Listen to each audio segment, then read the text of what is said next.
Hello everyone, my name is Philippe and I am the Director of the RSA's Oceania Network.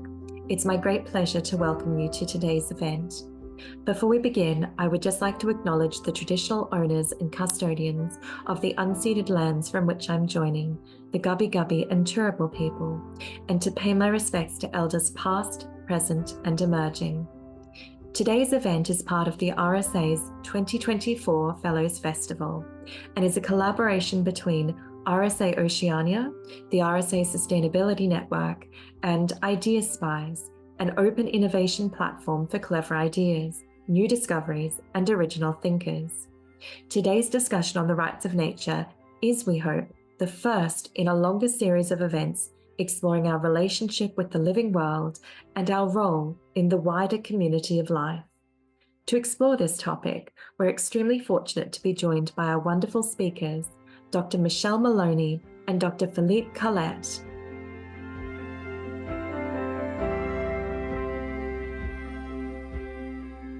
So I'm really delighted to join you this evening and talk a little bit about rights of nature and earth laws.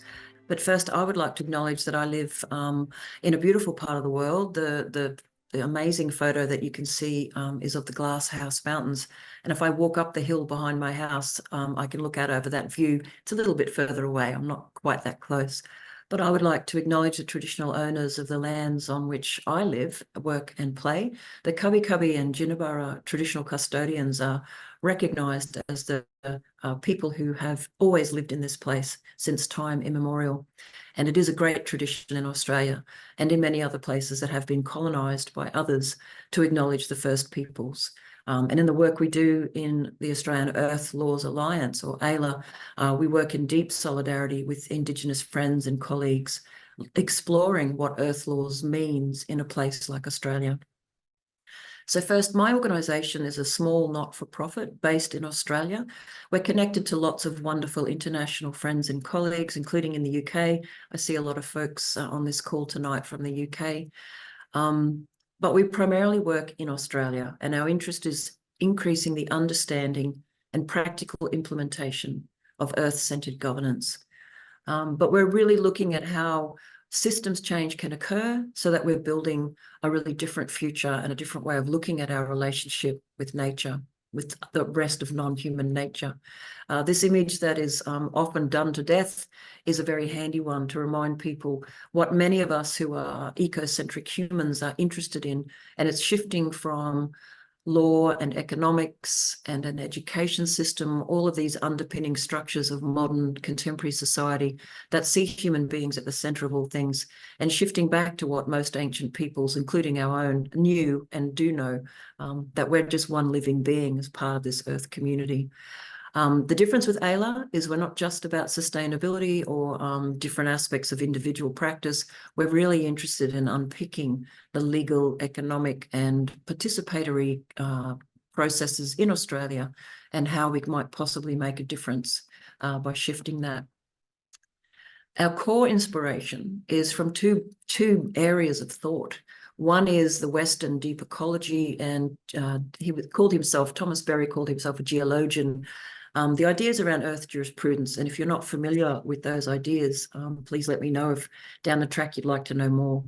Thomas Berry provides a really accessible critique of modern industrial societies for the Westerners in our groups and in our work.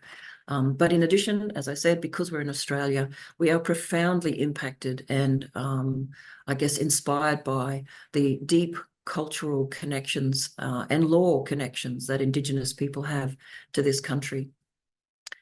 So I'm sure all of you know what the word anthropocentrism means, but just a reminder, if we're talking about shifting from human-centred to ecocentric modes of being, it's nice sometimes to reflect on what anthropocentrism really means. Thomas Berry, in his marvellous book, The Great Work, which directly inspired the work of AILA, talked about the deepest cause of the present ecological devastation is found in a mode of consciousness that has established a radical discontinuity between being human and being other than human. So when we talk about human-centeredness, it's the cultural concepts emerging, particularly through the Judeo-Christian cultural civilizations, that sees human beings as the central fact, the final aim, and the ultimate end of the universe. And what that has led to are the ideas that the earth exists purely to satisfy human needs and desires. And what's interesting is rights of nature is a very much a 21st century emergence, but it is connected to a whole bunch of other ideas. And this really dodgy diagram that I generated through a little umbrella is actually quite a helpful way of thinking about how rights of nature fix into the bigger picture of these emerging earth laws. Theories like earth jurisprudence and ecological law, legal initiatives like ecocide and rights of nature and legal personhood for nature.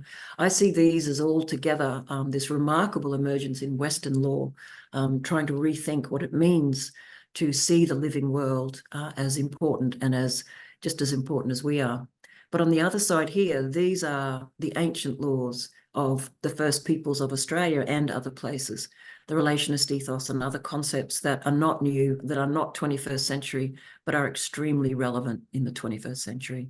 So for me and the work we do inside ALA and all of our networks, earth laws is an umbrella term for the emergence of ecocentric law, but built on the giant shoulders of Indigenous peoples around the world and working in solidarity with them, not replacing them.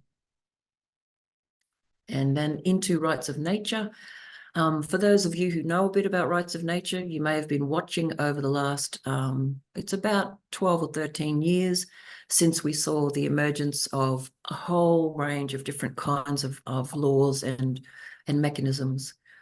This slide represents a snippet of what's been going on around the world.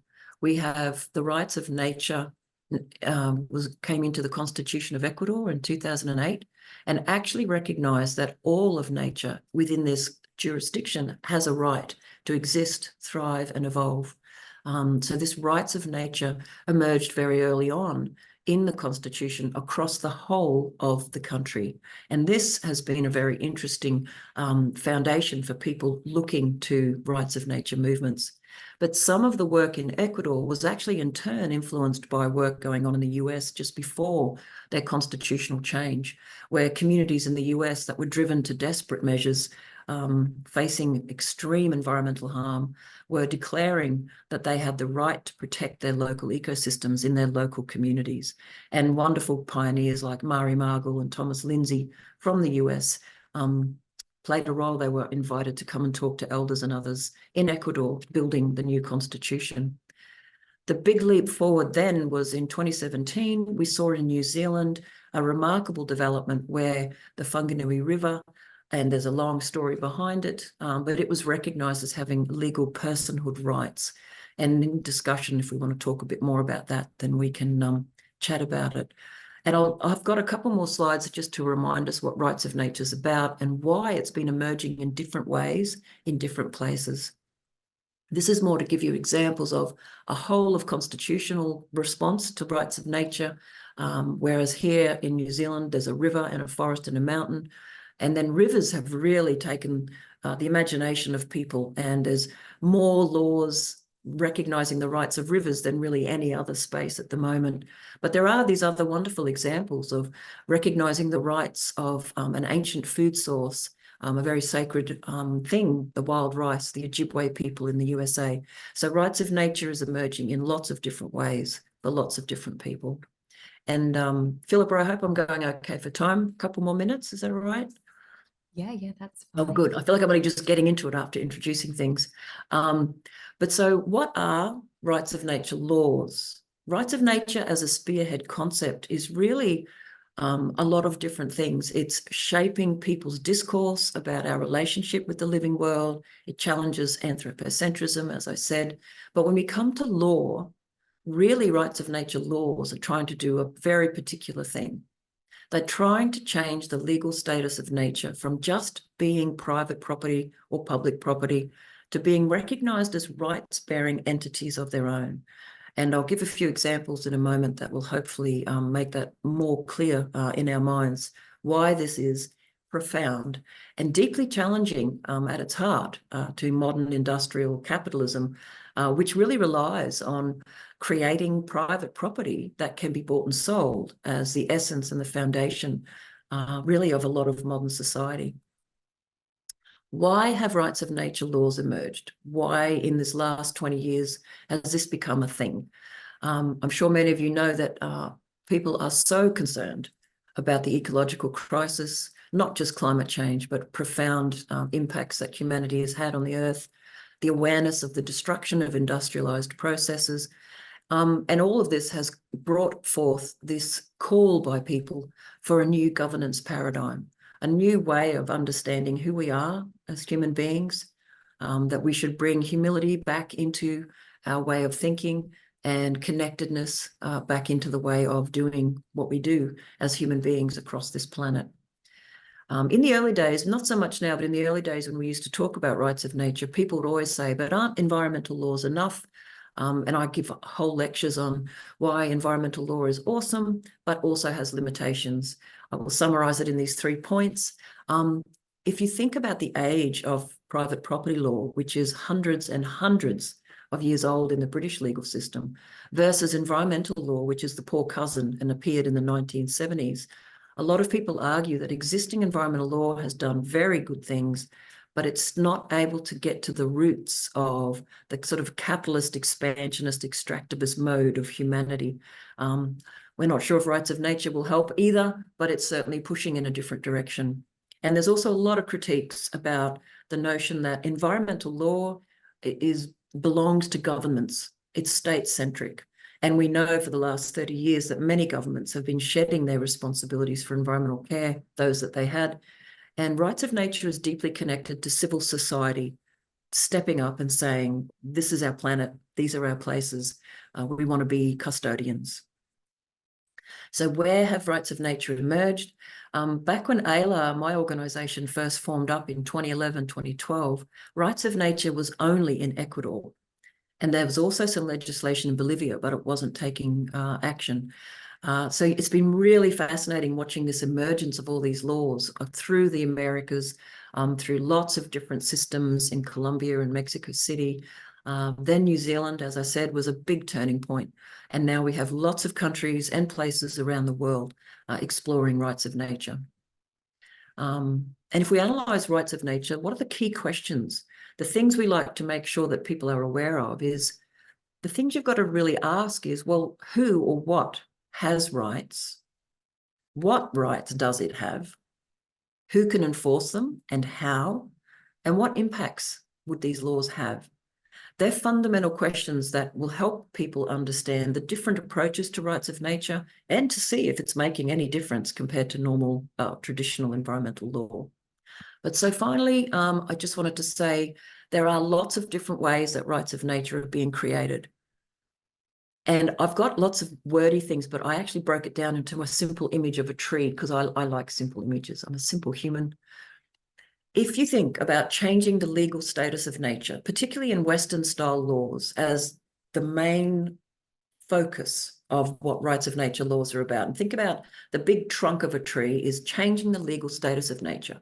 So it's not just human property, it's something that can have voices speaking for it on its own behalf, and that really challenges the fragmented nature of environmental law. What we saw first was rights of nature across an entire jurisdiction like Ecuador, and what it meant was any citizen can take a case to protect any part of nature. It's called open standing. And that matters because what we then saw, so the first big branch of rights of nature is across an entire jurisdiction. And it's still emerging in other places, but it's become now more common for people to be arguing for the rights of nature for a particular ecosystem. And when you're looking at this other big branch of rights of nature, there are actually lots of different ways that that's appearing. People are arguing for legal personhood. That's a certain legal construct. Corporations have it. It's actually not pure rights of nature. But in Colombia, for example, with the Atrato River, they didn't argue for legal personhood. They argued for the river to be a subject of its own rights with custodians who could defend those rights. And in Australia, we are seeing some Indigenous groups saying, well, if you're going to talk about rights of nature, which is not entirely compatible with their duties and obligations in their legal system, they are suggesting, like wonderful Dr. Anne Polina, that what we should be recognising are the rights of ancestral beings that live and exist inside traditional areas like rivers, like mountains, and that brings on a whole nother layer. So that's one way of sort of conceptualizing how these legal ideas are emerging, and I think I'm pretty much finished.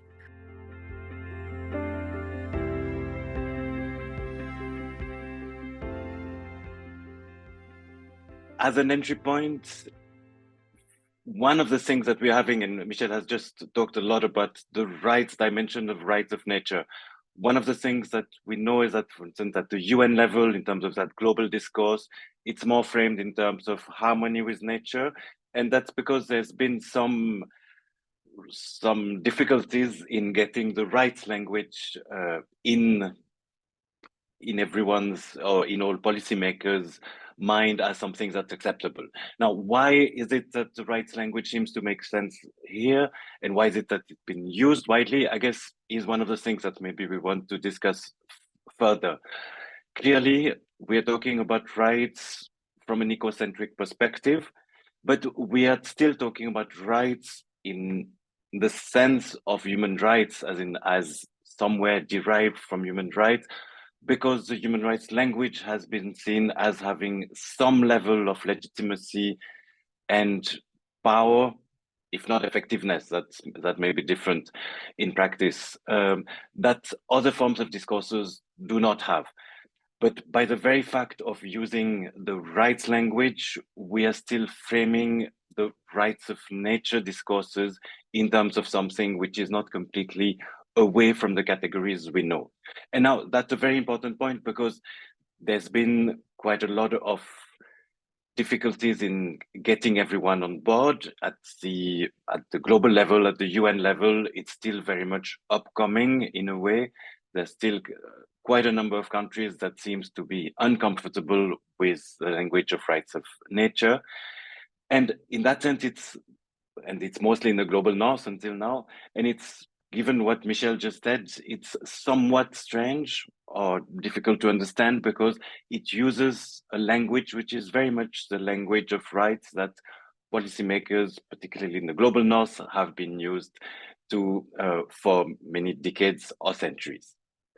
So that's one thing in terms of the entry point, and some sort of a link to something like the human rights to a clean environment that we are taking forward in a different way with this new language, but probably without shedding, or also trying not to shed, the positives that have arisen from the existing debates and progress over the past few decades. Second is, we have rights of nature as an ecocentric framework, but as also has already been clear from the previous introduction, this is not a pure conservationist framing that we have at this point. Some of the debates, some of the literature in earlier times may make it look like it's a conservationist perspective, but I guess one of the reasons why the debates have taken off and why there has been quite a number of implementation stories, and we have lots of different strategies and measures that have been taken over the past 15 years or so around the world, is because the language has been used to reinvent the way in which we consider nature and human societies, and rethink the hierarchies that we have between the two of them. But I guess the central point here is that we're not talking about something which is detached from human societies, as maybe some of the earlier, maybe still some of the recent literature would like us to believe. Now, putting it at a policy level, I guess one of the things that's happening with rights of nature is challenging, and that's again saying exactly the same thing that Michel said, but using different words, challenging the paradigm of sustainable development. So that may be more in terms of a global language. One of the things that has become increasingly clear is that the promise of sustainable development, whatever it is that was promised in the first place in the 1980s, which seemed to be something that was taking us away from the development paradigm that had been much criticized by then, particularly in terms of a global north and south encounter, was going to be something different. A few decades later, it seems but increasingly clear that that promise has not been realized. And to put it more specifically, what we are really talking about here is that the promise of integration, which was what was reflected in policy terms, for instance, in the Rio Declaration in 1992, that this integration has not worked, or if it has worked only to a certain extent, in the sense that development has remained the primary priority in most policy framings, national and international level. So what we're talking about here is really reframing the relationship between nature, society, and economy, and making it clear that nature comes first before human societies and economy, which is the same thing that the diagrams that we were looking at before in terms of moving away from a prioritization or de facto prioritization to a prioritization for nature within which we live. So one of the interesting development that we've had over the past few years is really the fact that this is a discourse that has now taken roots in very different ways around the world, and that is telling us in a way that it is flexible enough to be reflected in many different contexts and in many different ways. That's again true in terms of something that goes from whole of nature protection, like in Ecuador, to all the different ecosystem specific protection that we've had. So also different context, specific context like Mar Menor, much broader things like river basins, whole river basins, like in the case of the Ganga in India. So lots of different experiments, which all add up to helping us move along with the idea, one of the ideas that environmental law, as it has evolved over the past 5 decades or so, has been marvelous in certain ways, but has also shown in terms of its practice and implementation that it's not going to be enough to address the climate crisis, the triple planetary crisis, whichever of the poly crisis, whichever of those crises that we're facing. And I guess it's nowhere better represented than in the context of climate change, where despite an ever evolving, if not strengthening, but at least evolving global climate change regime, we are facing an increasingly worse climate crisis. So I guess rights of nature really sits at the core of these type of debates. Thank you.